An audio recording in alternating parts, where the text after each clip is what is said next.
सध्या बाबा आढाव हे आत्मक्लेश आंदोलनाला बसलेले आहेत आणि त्या ठिकाणी शरद पवार पोहोचलेले आहेत।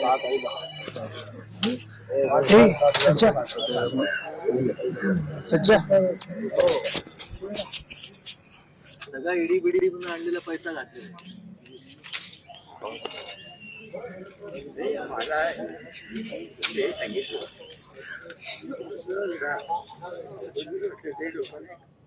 तर शरद पवार हे बाबा आढाव यांच्या भेटीसाठी सध्या दाखल झालेले आहे। ज्येष्ठ सामाजिक कार्यकर्ते बाबा आढाव यांच्या आत्मक्लेश उपोषणाचा आजचा तिसरा दिवस आहे। त्यामुळे शरद पवार हे आज त्यांच्या भेटीसाठी पोहोचलेले आहेत।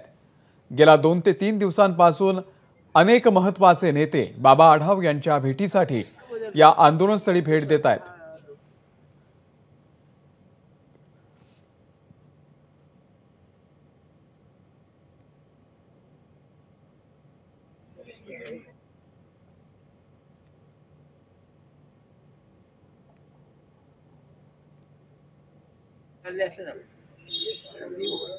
आमचे पंतप्रधान पार्लमेंटमध्ये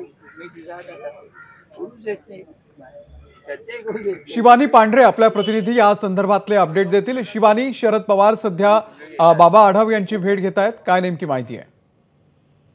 3 दिवस झाले, म्हणजे आजचा तिसरा दिवस आहे।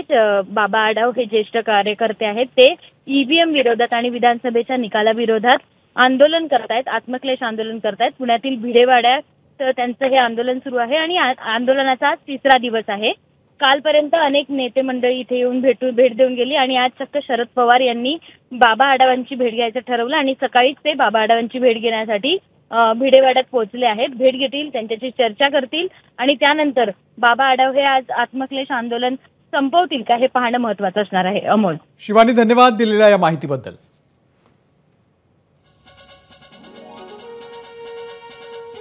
तर बाबा आढाव यांच्या आत्मक्लेश आंदोलनाचा आजचा तिसरा दिवस आहे। 3 दिवस ते उपोषणाला बसलेले आहेत आणि त्यांची भेट घेण्यासाठी सध्या शरद पवार त्या ठिकाणी पोहोचलेले आहेत।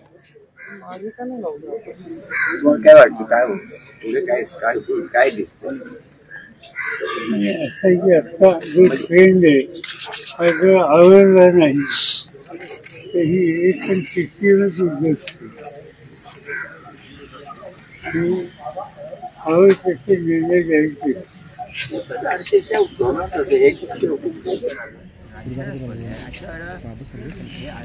जावं दखल घेऊन असं मला वाटतं।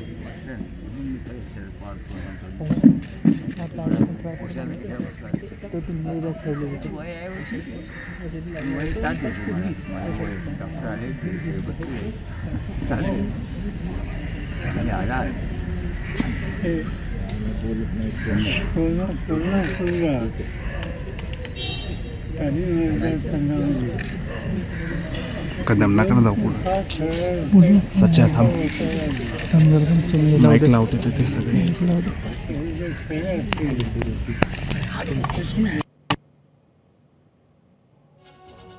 तर पुण्यामधल्या फुले वाड्यामध्ये सध्या बाबा आढाव हे आत्मक्लेश आंदोलनाला बसलेले आहेत आणि त्या ठिकाणी सध्या शरद पवार पोहोचलेले आहेत। बाबा आढाव यांच्या उपोषणाचा आजचा तिसरा दिवस आहे।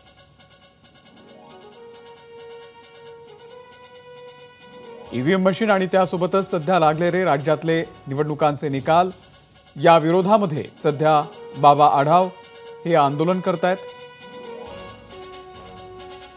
आणि त्यामुळे महाविकास आघाडीचे अनेक नेते कालपासून त्यांची भेट घेत आहेत। आज स्वतः शरद पवार सुद्धा त्यांच्या भेटीसाठी पोहोचलेले आहेत। एबीपी माझा, उघडा डोळे बघा नीट।